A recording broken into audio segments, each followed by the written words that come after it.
Bienvenidas a Historias entre Amigas, el podcast, un espacio de conversación entre mujeres con una mirada libre, respetuosa y sensible que nos permite conectar con nuestra esencia, esa que como mujeres nos unen, nos identifican, tejen nuestra historia de vida. Tu historia puede ser similar a la mía, mis miedos pueden coincidir con los tuyos y aunque nuestra vida no es un cuento, te apuesto que si fuera un libro, valdría la pena leerlo. Soy Karina Abril y te invito a que tú seas la protagonista de tu vida, a crear una comunidad libre de juicios y llena de aprendizaje por medio de las historias reales y diferentes puntos de vista que nos permitan descubrir juntas lo valioso de ser y estar en este lindo y apasionante camino llamado vida. Después de esta introducción, quiero contarles que estoy muy emocionada porque este es el 9º episodio y hoy tengo una invitada aquí al frente muy especial. De hecho, quiero agradecerle que haya aceptado esta invitación. Ella es Ana María Margarita Contreras. Bienvenida. ¿Cómo estás, Ana María? Muchas gracias, Karina. Muy bien y muchísimas gracias por esta linda invitación. Bueno, Ana María es una líder espiritual. Es psicóloga, tiene máster en salud mental, una mujer inspiradora que genera conexiones y trabaja en pro también de las mujeres. Tiene un programa maravilloso que se llama Sanadas para Sanar, ¿sí? ¿Está Así correcto? es. Donde logra unir sus conocimientos entre psicología y su espiritualidad para lograr una conexión profunda con el ser, con la esencia de lo que realmente somos, más allá de las etiquetas y roles que podemos tener como mujeres. Ana, la invitación y bueno, para romper un poquito el hielo, pues como ya te dije, gracias de verdad por estar aquí. Y la idea es que podamos conversar de una manera muy natural de tus vivencias también, de tu propia historia de vida personal y podamos juntas entregar un mensaje de conexión y de amor también para las mujeres que nos escuchan. Claro que sí, Karina.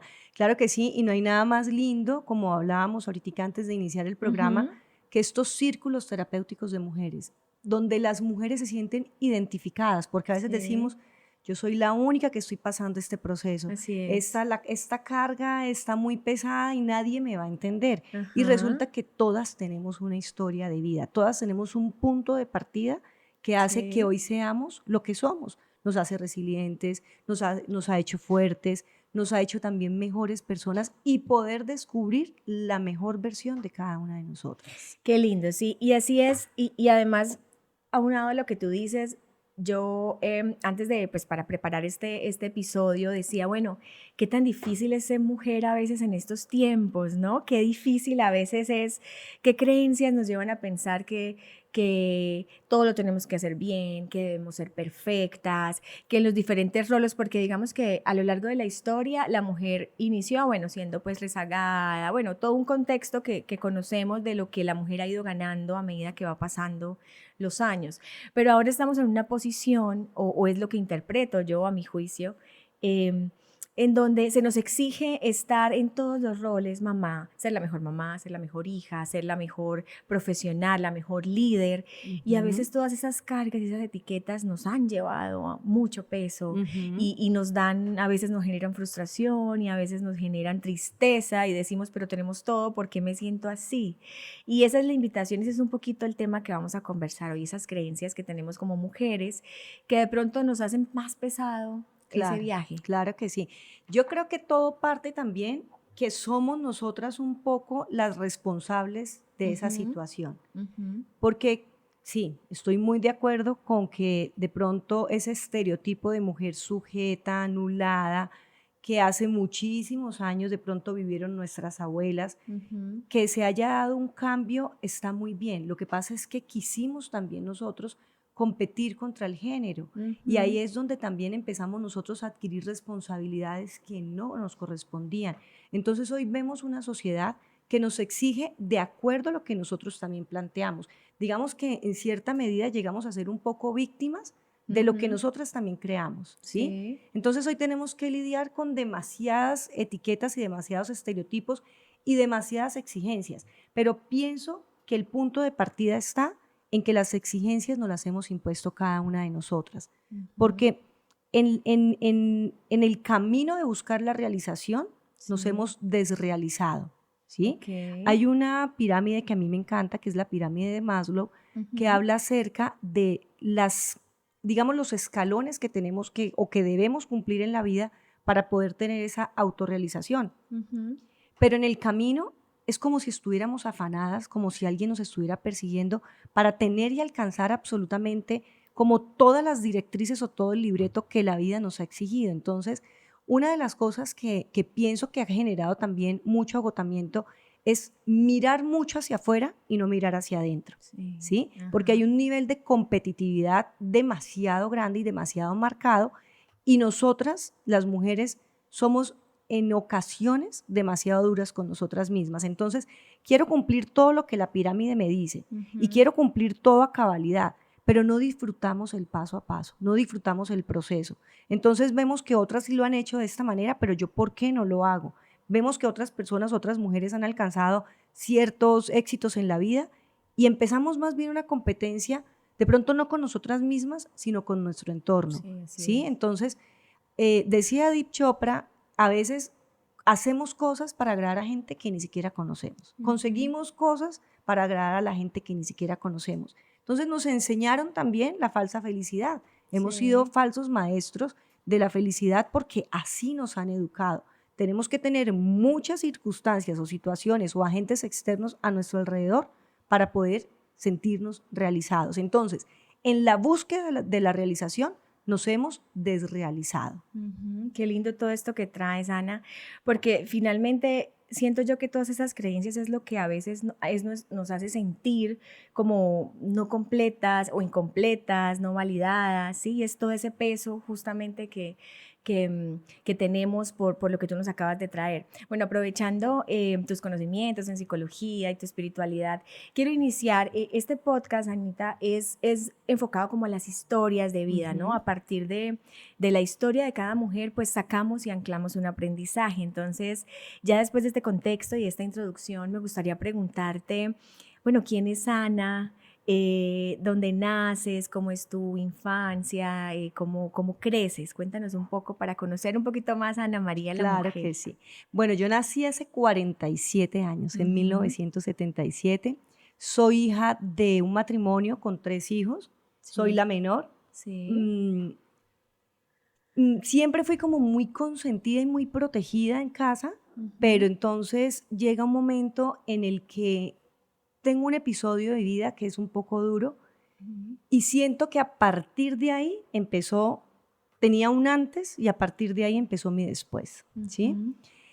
Y creo que todas las circunstancias de la vida, alguien preguntaba qué días, bueno, si usted tuviera un borrador, ¿qué borraría de su vida? Y yo digo nada, no borraría absolutamente nada, porque todo fue un peldaño y fue un escalón que me llevó de pronto más cerca a la espiritualidad y a encontrarme conmigo misma, ¿sí? A la verdadera prosperidad, a la verdadera libertad que puede llegar a experimentar una persona, porque a veces estamos encerrados en lo que usted decía, ¿no? En las creencias limitantes, estamos encerrados en todo lo que el entorno nos ha querido colocar, en esas etiquetas.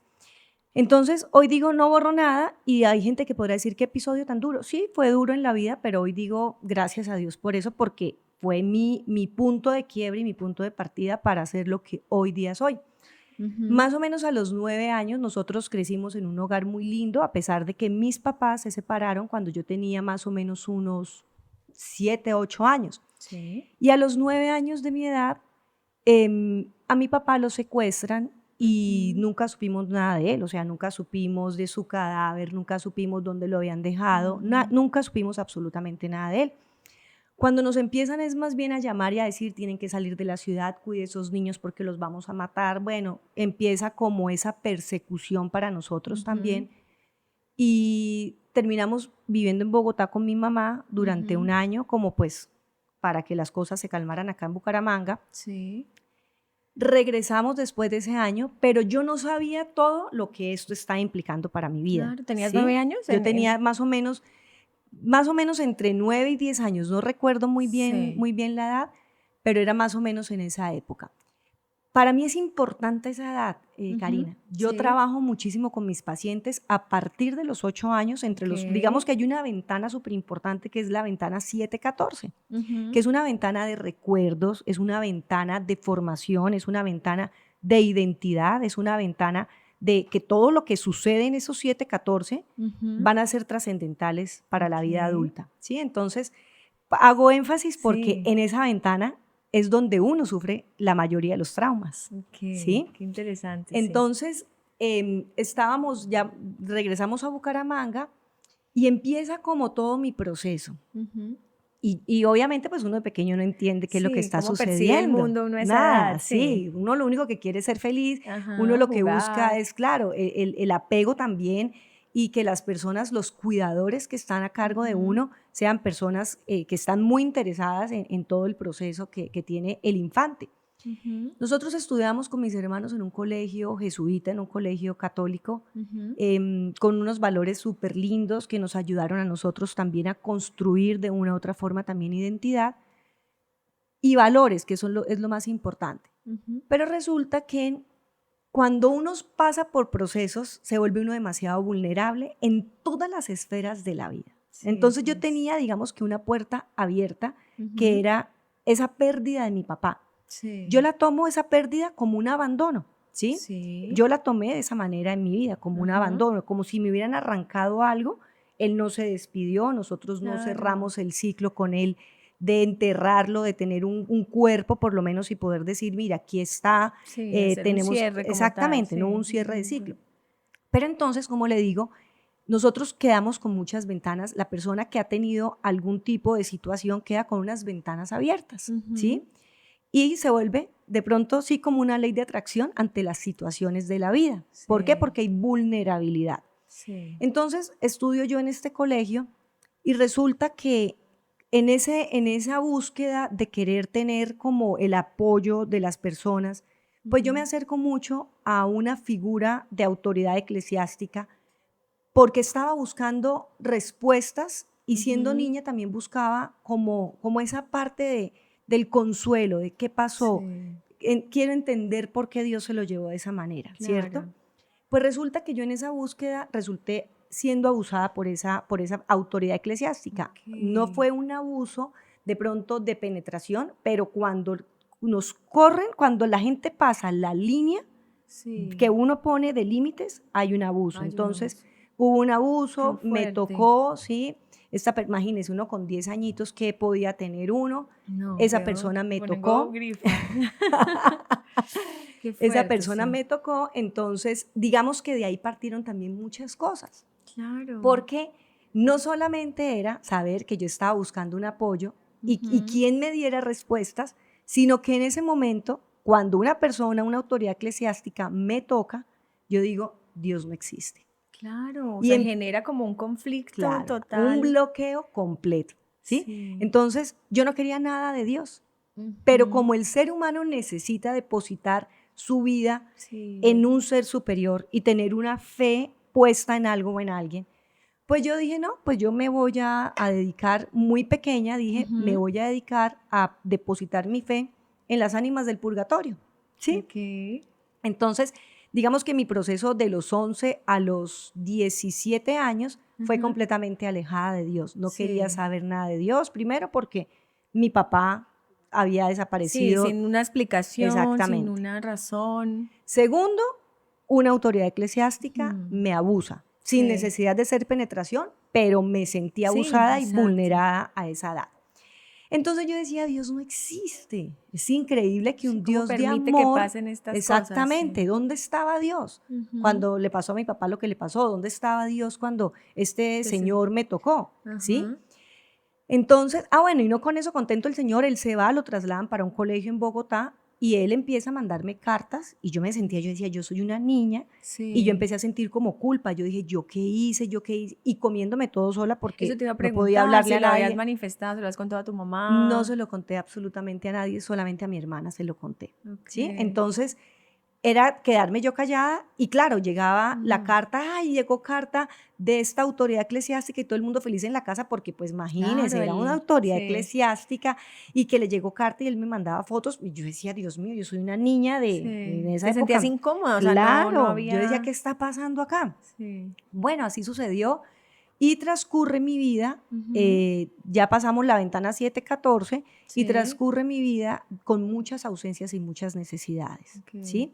Hoy día yo me encuentro compañeras de colegio y me da pena porque yo fui de las que generó bullying, yo fui de las que generó dolencias en la vida de otras personas. ¿Por qué? Porque yo tenía una herida y esa herida la quería manifestar y quería que otros sintieran el dolor que yo estaba sintiendo, a pesar de que no era de manera voluntaria ni consciente, sino mi inconsciente estaba también haciéndole daño a otras personas. Siempre me he caracterizado o he creído que he sido empática, pero había una parte de mí también que inconscientemente quería hacer daño y que quería también compartir ese dolor con alguien. Entonces yo hoy me encuentro compañeras y me dicen, Ana María, ¿usted se acuerda que usted me decía así? Yo digo, no, qué pena. Otro día me encontré una compañera y ella lloraba y me decía, Ana María, usted me hizo esto y lo otro. Y decía, por favor, perdóneme. Sí, porque yo lo hacía desde mi herida inconsciente. ¿Sí? No era solamente una herida, no era la herida de abandono, era la herida también de injusticia a través del abuso. Claro.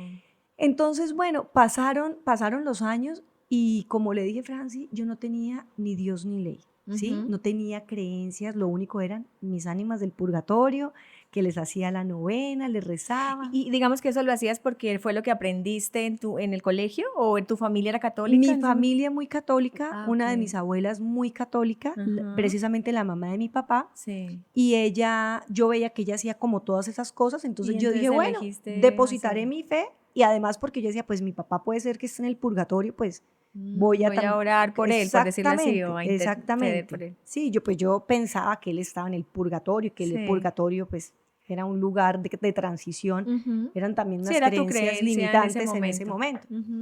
Entonces, un día dije, bueno, me dediqué mi adolescencia a hacer de pronto, a llenar mis vacíos con muchas situaciones, con relaciones amorosas también.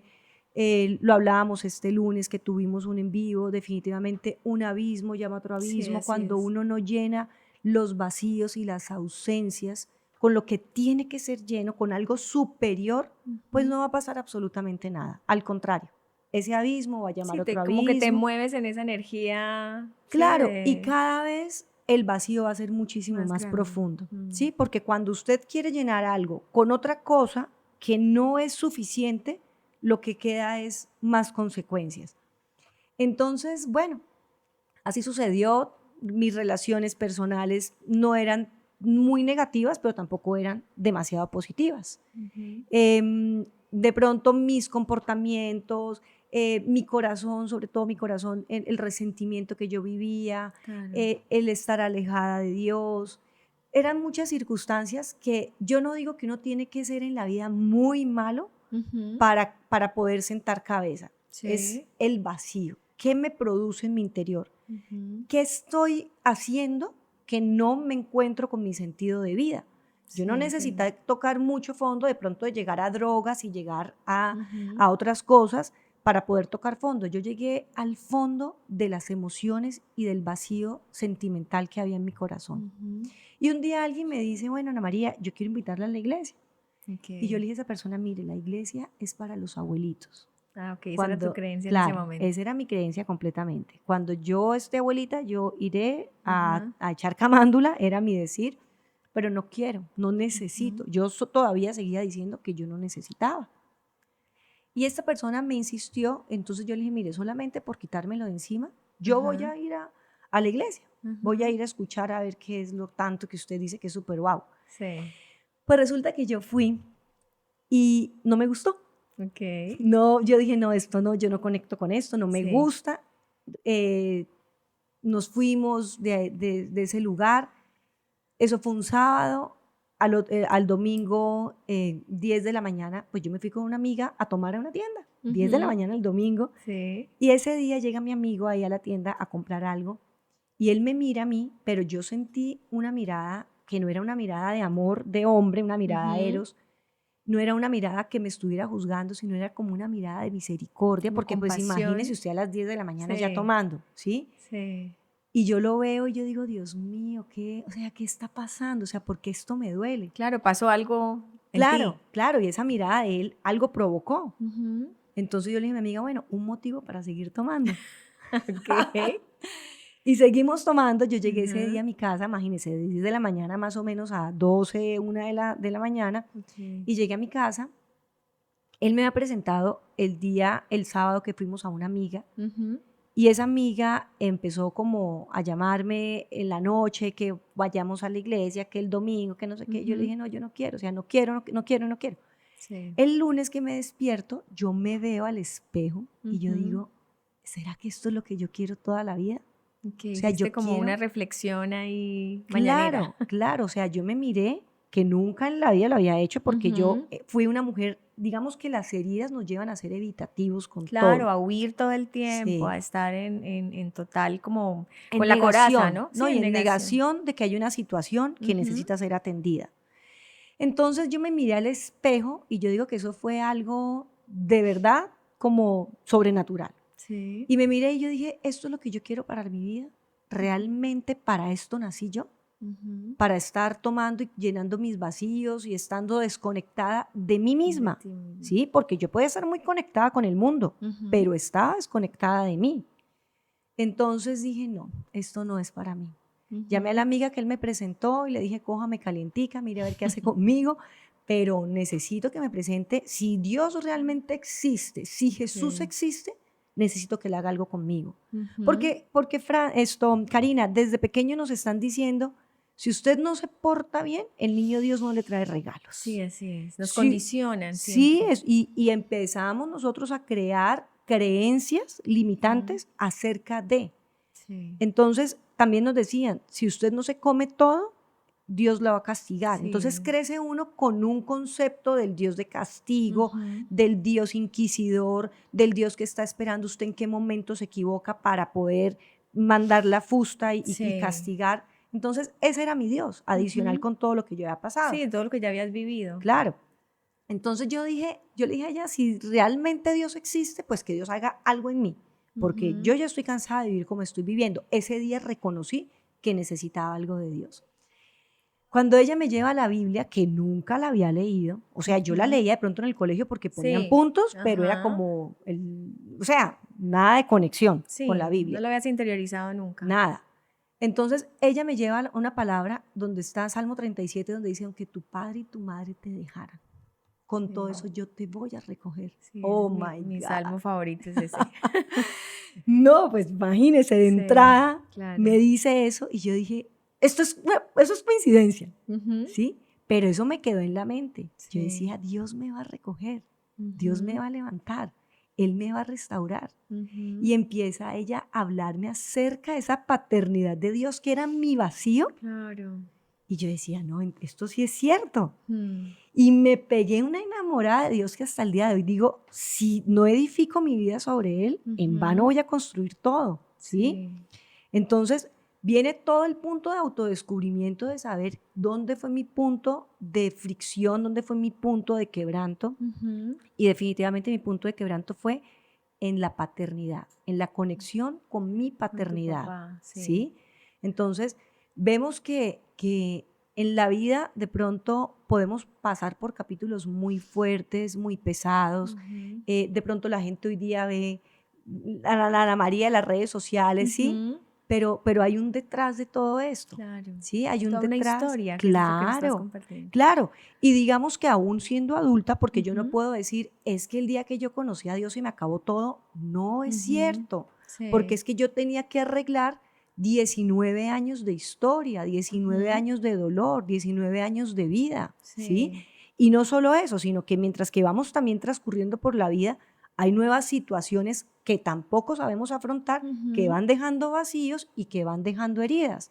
Entonces, claro, Dios para mí ha sido completamente suficiente en todas las áreas, pero hay situaciones que me corresponden también a mí. Él ha hecho el 100%, pero a mí me corresponde también hacer un 100%. ¿sí? Sí. Porque ese es el Dios que tenemos. Respeta nuestras decisiones, respeta también y no nos somete, ¿sí? Entonces hay situaciones en que de pronto no todo se lo entregué a Dios. Sí. Habían cosas que todavía estaban pendientes y que no sabía ni siquiera que estaban pendientes, que con el tiempo fui recapacitando y fui entregando y todavía sigo entregando, porque gracias a Dios que esto no acaba todavía, seguimos en este proceso.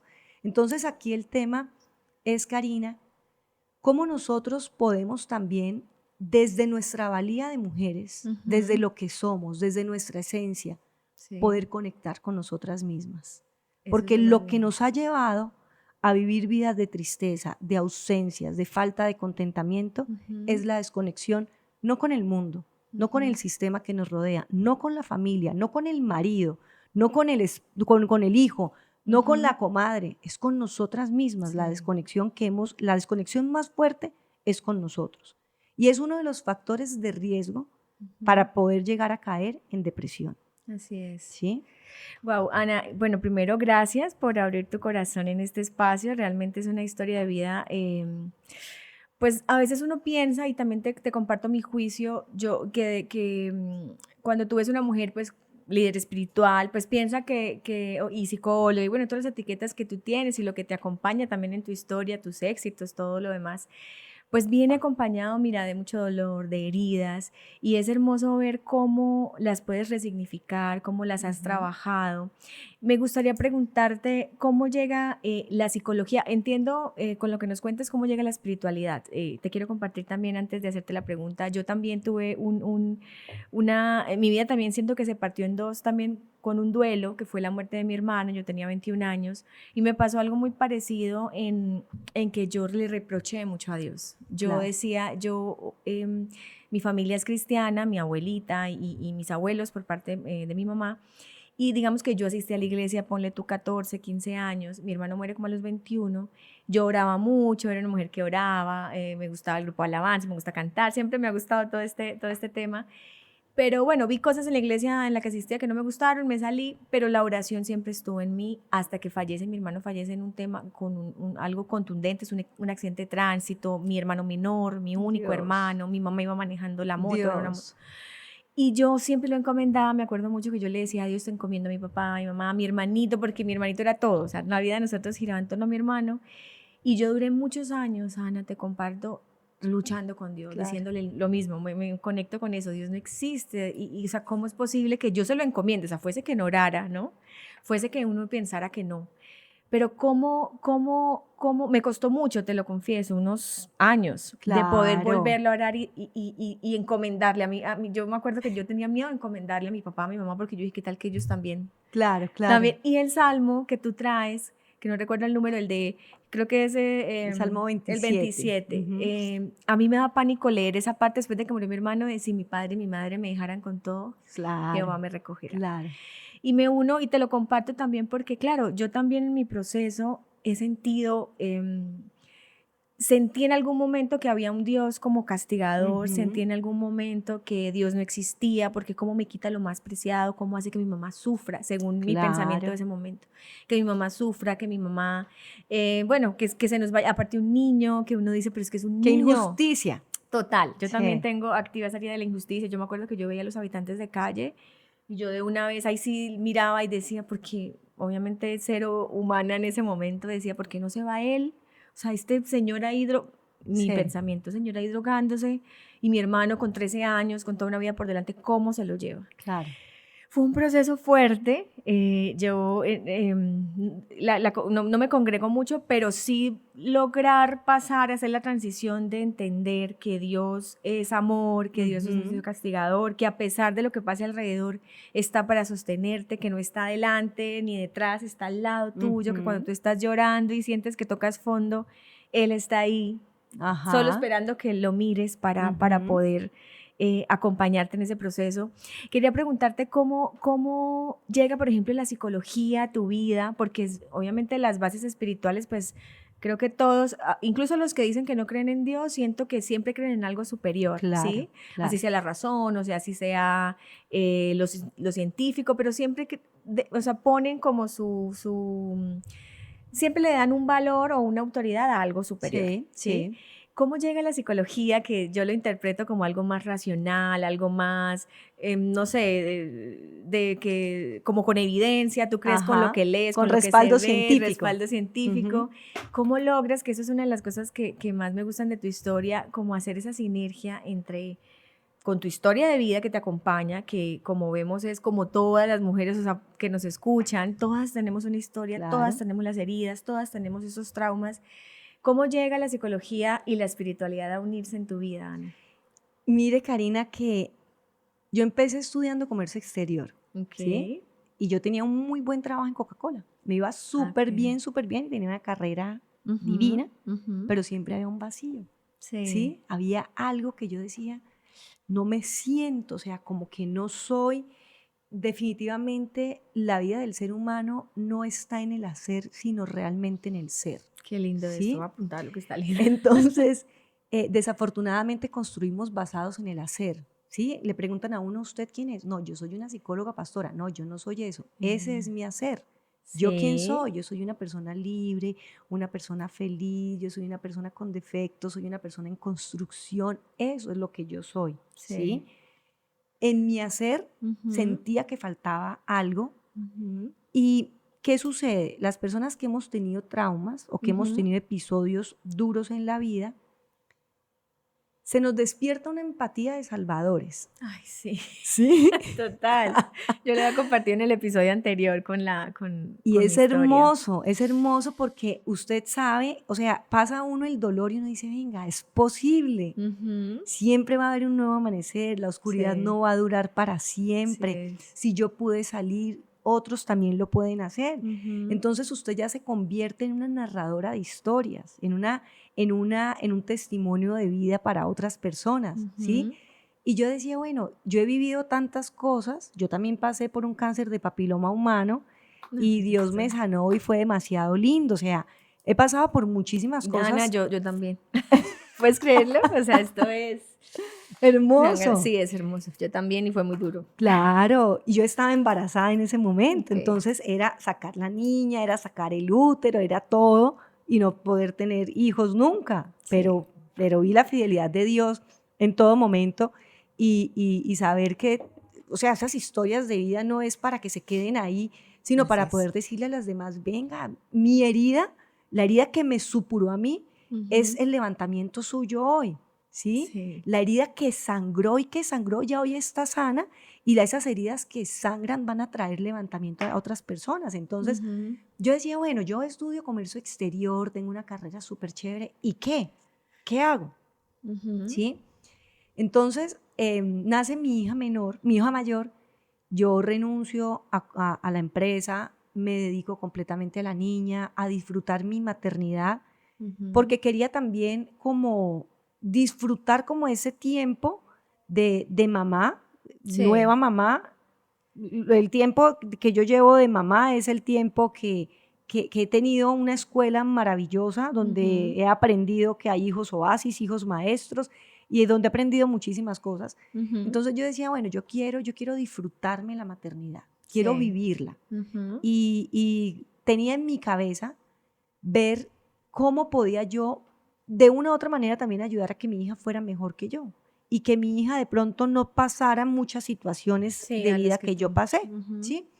Entonces yo empecé a leer como mucha información acerca de inteligencia emocional en esa época. En Ujú. esa época no había información por internet porque era Como muy ahora, difícil el sí. internet. Mi hija tiene 21 años. Ujú. Entonces era como comprar la enciclopedia y empecé como a ver todo el proceso y las estaciones de la vida y yo decía, venga, qué lindo ver que el ser humano, o sea, nosotros estamos compuestos por cuerpo, alma y Así espíritu, es, ¿sí? sí.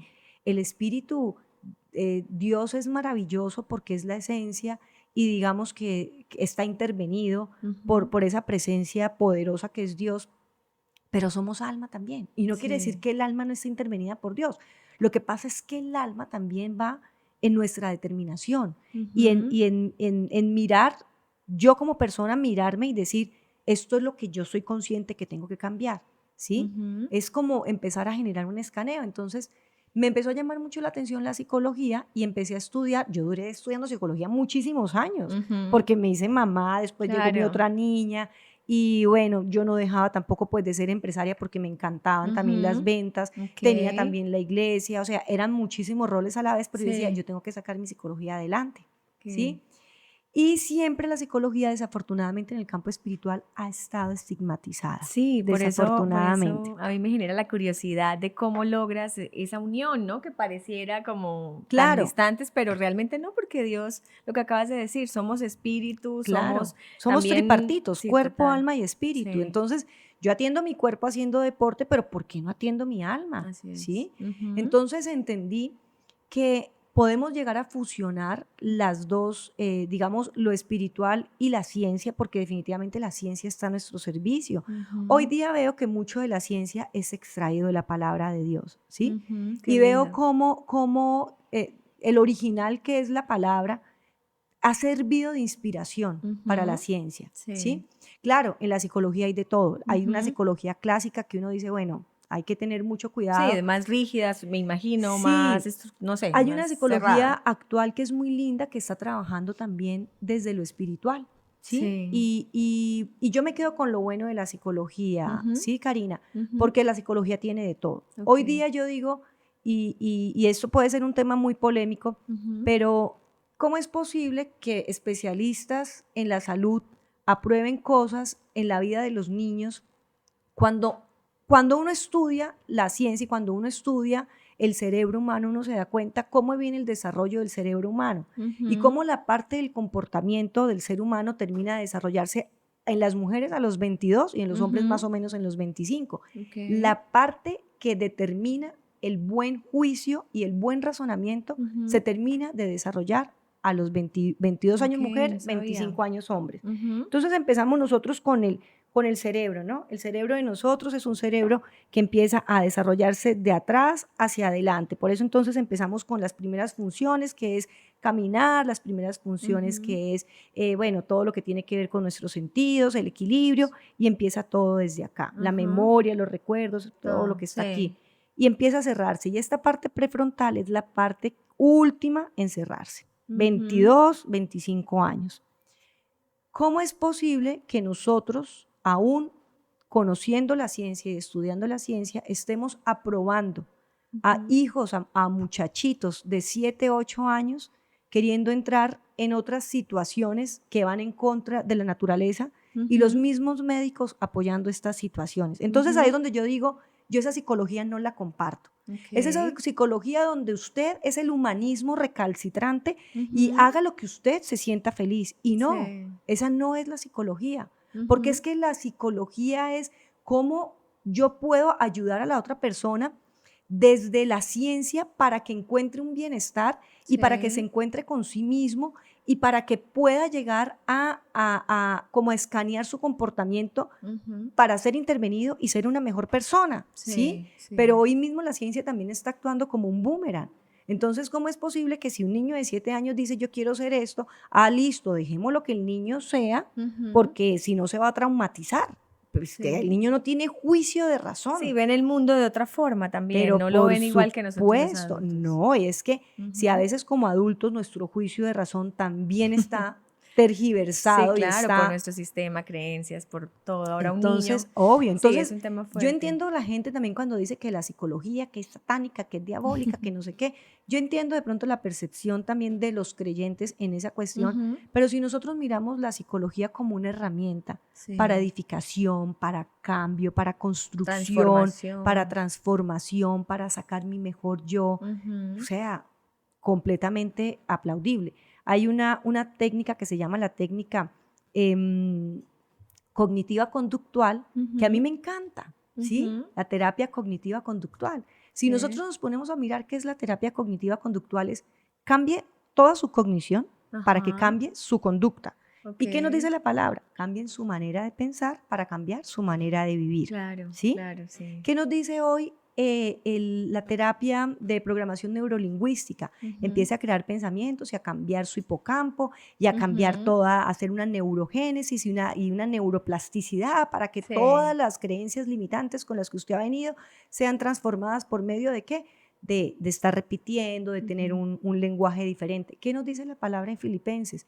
Piensen en lo bueno, en lo puro, en lo honesto, piensen en todo lo que es de buen nombre. Eso es una programación neurolingüística.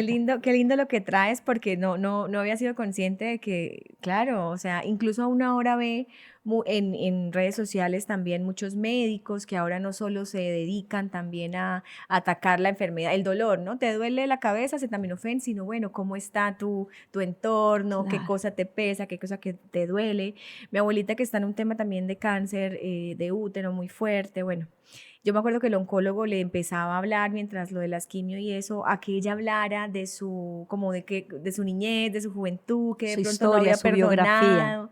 Y eso lo traigo porque me parece muy importante que nosotras como mujeres también entendamos que hay herramientas, ¿no? Hay herramientas, hay muchas herramientas espirituales a las que, porque yo siento que el espíritu, lo que decías, hay gente, o sea, nosotros le llamamos Dios porque creemos en un Dios. Habrán otras culturas que le llamen diferentes, ¿sí? Porque también depende en dónde se nazca y todo el sistema que está alrededor, pero lo que voy es que ya sí es necesario irnos, independientemente de la ciencia, al ser, a encontrarnos. Claro. Y creo que esa es la invitación también con las historias que contamos aquí en este podcast, porque qué lindo que tú puedas mirar tu camino, mirar atrás, ver todo lo que te pasa, ver que aunque hayan abismos, como tú los llamas, pues no te definen, te llevan o hacen que tú estés en este punto, pero cómo resignificas eso y cómo tomas las herramientas para poder que la vida no te pese tanto. Ajá. Mira que tú eliges también, bueno, a pesar de todo lo que me pasó, elijo este camino espiritual, elijo la psicología, y también que está bien que nosotras las mujeres y también los hombres cada día puedan irse encontrando para ir viviendo como esa vida un poquito más liviana, sin tanta carga, sin tanta creencia que lo único que hace es, o sea, tú puedes ir de este mundo pensando, sufriendo, lleno de resentimiento. Nacimos desde el amor, desde el amor, porque fuimos creados desde el amor. Sí. Y el propósito es que nosotros vivamos el cielo aquí en la tierra desde el amor y el bienestar, ¿sí? Sí. Llega un momento en el que, Karina, la desconexión personal nos ha generado agotamientos, ausencias, nos ha generado en ocasiones también esa pérdida de identidad de quién soy. Yo le pongo a veces a mis pacientes y les digo, bueno, ¿usted quién es?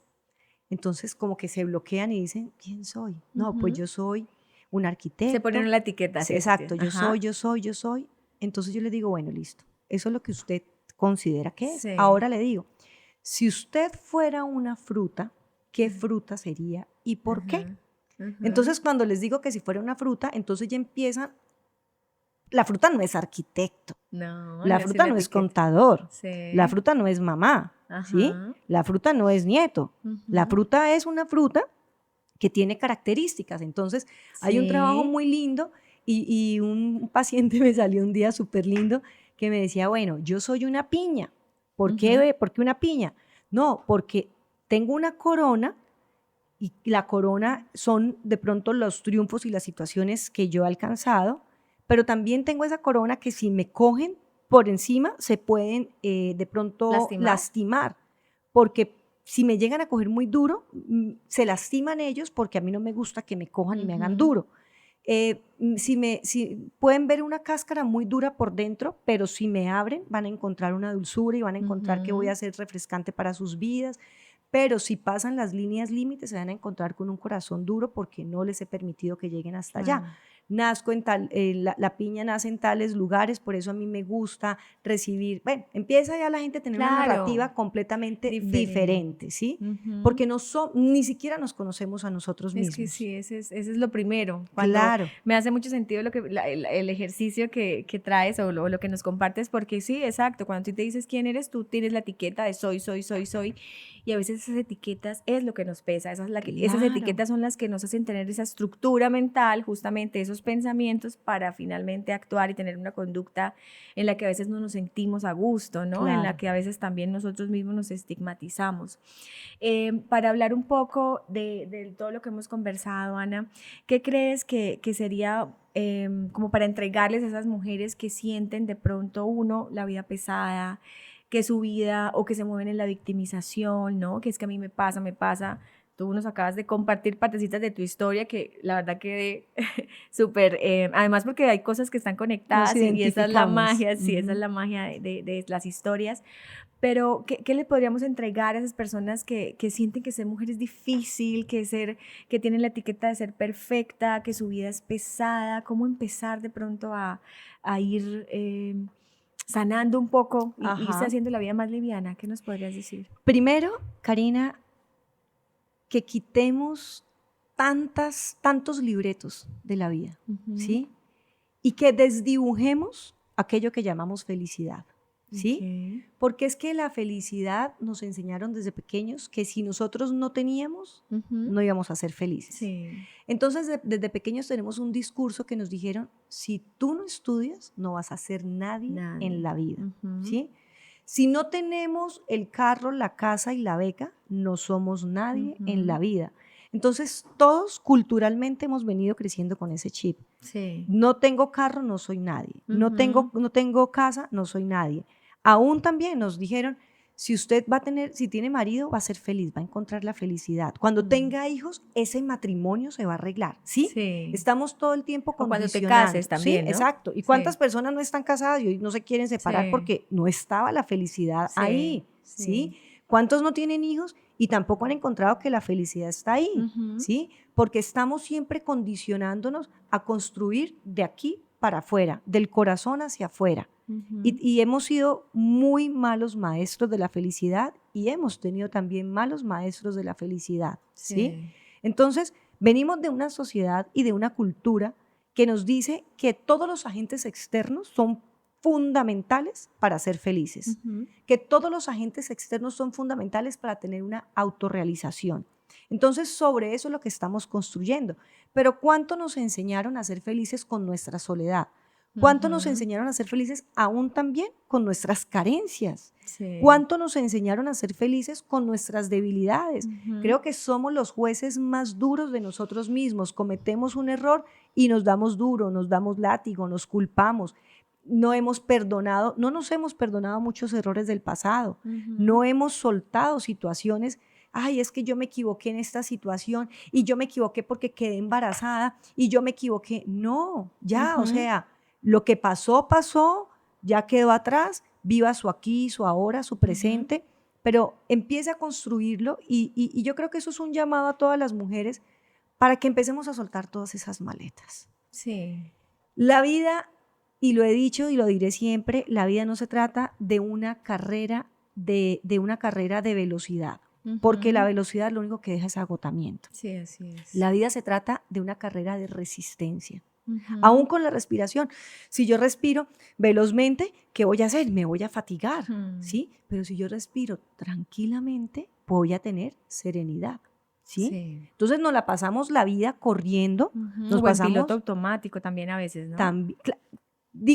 Pienso Sí. que el andar en piloto automático es una consecuencia de la carrera que llevamos, Ok, ¿sí? sí. Porque ya genera un agotamiento. Sí. Viene un síndrome que se llama el síndrome del quemado, ¿sí? Donde no se disfruta nada, donde ya la vida se vuelve sin sentido, donde ya la vida es una carga completamente. Entonces, este es un tiempo de parar, de reflexionar, de hacer, yo lo llamo una catarsis, los que quieran hacerlo por la parte terapéutica, los que quieran hacerlo por la parte espiritual, es una inspección a la luz de Dios. ¿Cuáles son esos nudos que tenemos que no hemos soltado? ¿Cuáles son esas situaciones de vida que no hemos sanado? ¿Cuáles son de pronto esos libretos que construimos o que nos llevaron a construir para condicionar nuestra felicidad? Creo que las mujeres estamos muy a tiempo de poder hacer un pare y de poder decir, ya, o sea, no seguir corriendo. Sí. ¿Por qué? Porque desafortunadamente somos más emocionales que los hombres. y nosotras no procesamos tanto el estrés como lo procesa el hombre. Para el hombre es mucho más fácil, las situaciones son más transitorias, nosotros somos mucho más profundas, ¿sí? Entonces todo lo tomamos más a pecho. Una persona que está viviendo en el plano de la victimización posiblemente tiene una herida de traición, ¿sí? Entonces, cada circunstancia y cada efecto que vive la gente tiene que ver con su biografía de vida, tiene que ver con su historia de vida, tiene que ver con aquello que no sanó, tiene que ver con aquello que no confrontó, ¿sí? Entonces, vemos de pronto una mujer celopática, pero ¿por qué celosa? Porque en algún momento de pronto tuvo una herida de traición. Entonces se activan ciertos canales también en su cerebro que la hacen ser hipervigilante, que tiene que estar todo el tiempo mirando. ¿Por qué? Por miedo a volver a ser traicionada. Claro, entonces empieza a desarrollar también una conducta paranoide, donde ve cosas donde no existen. ¿Pero por qué? Porque hay una historia de vida, porque hay una biografía de vida, o porque posiblemente en casa también vio traición. Entonces su inconsciente está también replicando ese tipo de situaciones y su conducta está hablando de lo que hay dentro de ella. Digamos que lo que habla en nosotros, los efectos que hablan, son las conductas. Entonces vemos de pronto mujeres demandantes emocionalmente, ¿cierto? O mujeres controladoras. Yo fui una mujer muy controladora. ¿Y a causa de qué? De mi abandono. Entonces, como no quería ser abandonada, lo que hacía era controlar, querer controlar situaciones. No solamente parejas, controlar todas las situaciones por miedo a que me abandonaran. Entonces, vemos el efecto es el comportamiento. Y ya cuando acudimos a ayuda es porque ya el comportamiento es muy evidente, pero no acudimos a ayuda por el dolor, ¿sí? Sino por el efecto. Por ya cómo nos estamos comportando. Claro, el comportamiento determina lo que hay en nuestro corazón y en nuestra historia de vida. Bueno, Anita, definitivamente los temas y hay mucho por hilar aquí. También traería yo un poquito para las mujeres que nos escuchan, uno, identificar eso que nos duele, ¿no? Que no es fácil y poder identificar con ayuda, ya sea lo que tú decías, espiritual, psicológica, y también activar un poquito la compasión entre nosotras, ¿no? Empatía y compasión. A veces siento que somos, y me pasa a mí en el trabajo, en mis entornos, en donde estamos ya predispuestos, lo que tú dices, por lo que la historia que cada quien trae, y indudablemente actuamos de una manera, el comportamiento se ve a veces como siempre a disposición, con una barrera, y eso no nos permite de pronto ver la otra. Tú no sabes con qué batalla esté la otra mujer luchando. Entonces el llamado es a la empatía, a buscar ayuda, ¿sí? Y a que el amor sea el lenguaje, pero no el amor romántico con el que crecimos de Disney, sino ese amor en donde eres compasivo, entiendes que el otro es o sea, lo define su historia de vida, pero que puedes también acompañarlo, que dejar de juzgar al otro y dejar de juzgarte tú. Yo había visto en redes, ya para concluir, era como un experimento social, y lo traigo porque me hace sentido un poquito con lo que dijiste, que le preguntaban a varias personas como, ¿tú valoras a las personas por lo que tienen o por lo que son? Entonces todos, no, por lo que son. Y si la pregunta es para ti, ¿tu valor lo representa lo que tienes o lo que eres? Y todas, como era un experimento, como que todas, la cámara las enfocaba, su rostro cómo cambiaba, sus gestos, y me hace sentido porque sí, a veces hasta ni nosotros sabemos quiénes somos, y creo que ese es el primer paso para empezar a navegar internamente y hacer todo este trabajo. Karina, definitivamente tenemos que sanar para sanar. Qué lindo. Sí, tenemos que sanar para sanar, porque es que vuelvo y digo, nosotras levantamos generaciones y desde chiquiticas les estamos diciendo también a nuestras hijas, coma rápido y gánele a su primita. Estamos implementando competencia, más no un ser competitivo. Sí, es un ser competitivo, no un ser competente. Sí, porque podemos ser competentes, porque son habilidades, pero no competitivos, porque nace del ego. ¿Sí? Desde chiquiticos estamos diciendo, tú eres más linda que no sé quién, y estamos comparándonos, ¿sí? Siempre hay una comparación. Entonces crecemos con esas creencias y con esos patrones de conducta. Difícilmente le podemos decir a otra mujer que está linda. ¿Por qué? Porque nos sentimos en desventaja. Yo siempre he dicho, el 90% de las mujeres cuando van a una fiesta no se arreglan para ellas, ni para los hombres, sino para las otras mujeres, para que me vean más linda que los demás. ¿Cuándo empezamos nosotros a ver vislumbres de sanidad en nuestro corazón hacia otras mujeres? Cuando nos sentimos orgullosas de los triunfos de las demás, cuando podemos decirle a otra mujer que está linda, porque entre nosotras se vale decirnos que estamos bonitas. Cuando empezamos a afirmarnos, ahí es cuando podemos ver que el corazón de nosotras ha venido sanando, ¿sí? Si no lo hacemos, estamos cargadas de envidia, estamos cargadas también del ego, que tanto daño le hace a la vida humana. Sí. Entonces, es empezar a generar la empatía y a generar también un poco de misericordia, y como usted dice, es muy cierto, nadie sabe la batalla que otra mujer está luchando, nadie sabe. Yo posiblemente sé que las compañeras de colegio no sabían todo lo que yo estaba batallando, y por eso yo lo único que hacía era sacar mi dolor, y sacaba mi dolor por medio de ¿qué? Del bullying, sacaba mi dolor por medio de la ofensa, sacaba mi dolor por medio de generar divisiones, ¿sí? Entonces, creo que los actos hablan muchísimo de cómo estamos cada una de nosotras. Lo que hablábamos ahorita, el comportamiento habla de cómo está el corazón. Si hay un corazón que está alineado con la sanidad, el corazón no va a hacer daño, ¿sí? Si hay un corazón que está alineado con el amor, ¿qué va a dar? Amor, ¿sí? No podemos dar de lo que no tenemos. Entonces la invitación es: inspeccionémonos, miremos nuestra biografía de vida, miremos qué situaciones no hemos arreglado, miremos qué situaciones tenemos ahí, porque sabemos y reconocemos, somos conscientes de las situaciones que tenemos pendientes por arreglar, pedir perdón, ¿sí? Sanar, ponernos a cuentas con nosotras mismas y aún también ponernos a cuentas con Dios. Pedir ayuda no es una señal de debilidad. Pedir ayuda es una señal de estoy aquí, quiero cambiar y quiero ser transformada. Porque ¿qué vamos a formar para nuestras próximas generaciones? Hoy día vemos en los colegios las niñas, hay mucha crueldad. ¿Cuántas niñas no se han suicidado a raíz de la crueldad de otras? Pero ¿quiénes las forman? Nosotras. ¿Sí? Entonces, a veces queremos hacer tanto por el mundo, pero no lo hacemos desde el lugar donde estamos. Y el lugar donde estamos es ¿qué? Nosotras mismas. ¿Sí? Cambiemos. Cuando nosotras cambiamos, vamos a tener una mejor relación con nuestro entorno. No esperemos que nuestro entorno cambie para tener una mejor relación. Y algo que yo dije también este lunes en la intervención es: no vayamos en busca de la felicidad, creemos la felicidad. Y vamos a crear la felicidad en la medida en que vamos sanando. Mientras tanto estaremos demandando felicidad del esposo, de la pareja, del amigo, de la amiga, de todo nuestro entorno. Del trabajo, si el trabajo no es lo que yo quiero, entonces no soy feliz. No, la felicidad se crea. ¿Y se crea a partir de qué? De mi proceso de sanidad. Entonces, sí es bien importante el punto de partida, y es sanar. Así es. Sanar para poder sanar. Qué lindo, Ana. Gracias de verdad por este espacio.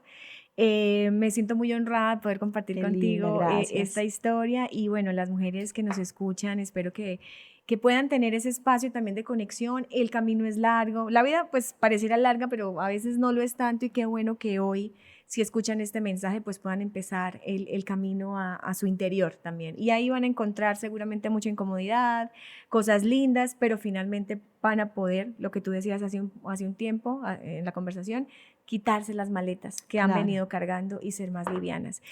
Gracias por este espacio. Hay una sección, Anita, bueno, primero quiero saber cómo te encuentran en redes sociales, cómo estás, para que te busquen. Y bueno, Ana hace también como psicóloga, pues consulta, y pues también la iglesia, quienes quieran asistir. Cuéntanos un poco cómo... En Instagram estoy psicóloga Ana María Margarita. Estoy tratando de unificar todas las redes. En Facebook, Ana María Margarita. Y en TikTok estoy empezando también, psicóloga Ana María Margarita. Y bueno, nosotros estamos en Cañaveral, como Iglesia Comunidad Cristiana de Bucaramanga.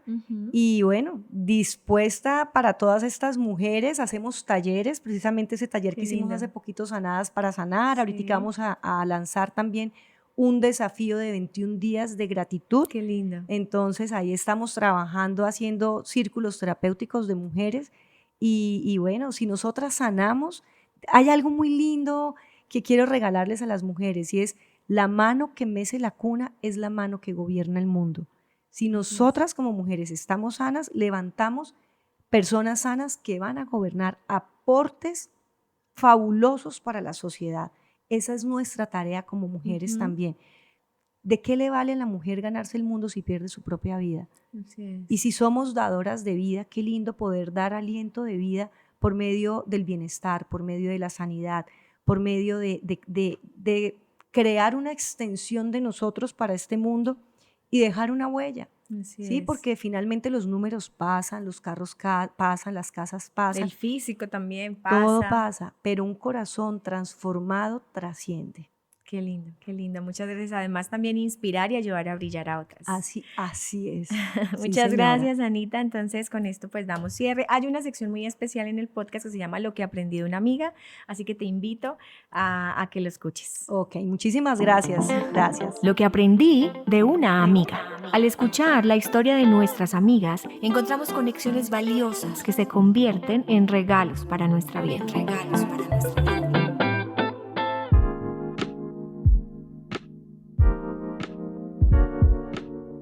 Aprendí que como mujeres tenemos muchas cargas, venimos acompañadas de muchas heridas, de muchas historias, pero no nos define. Solo eso hace parte de nuestro camino y solo cuando lo reconocemos lo podemos transitar y avanzar a una vida más amorosa. Aprendí que esas creencias limitantes que nos impiden sentirnos completas, validadas o amadas son solo eso, creencias, maletas que nos impiden ser felices. Aprendí que la felicidad no es un fin. La felicidad no se logra si obtengo o si tengo algo. Se puede disfrutar del camino, aún con abismos, aún con obstáculos. Lograr la felicidad es ir adentro de nosotras. Aprendí que la vida no está en el hacer, sino en el ser. La invitación a mirar adentro, porque quizás en el ser está la felicidad.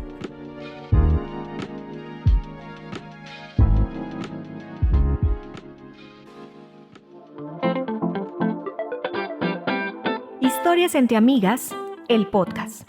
Mientras nos unan las historias, nos volveremos a encontrar. Producido por La Catapulta. Hasta pronto.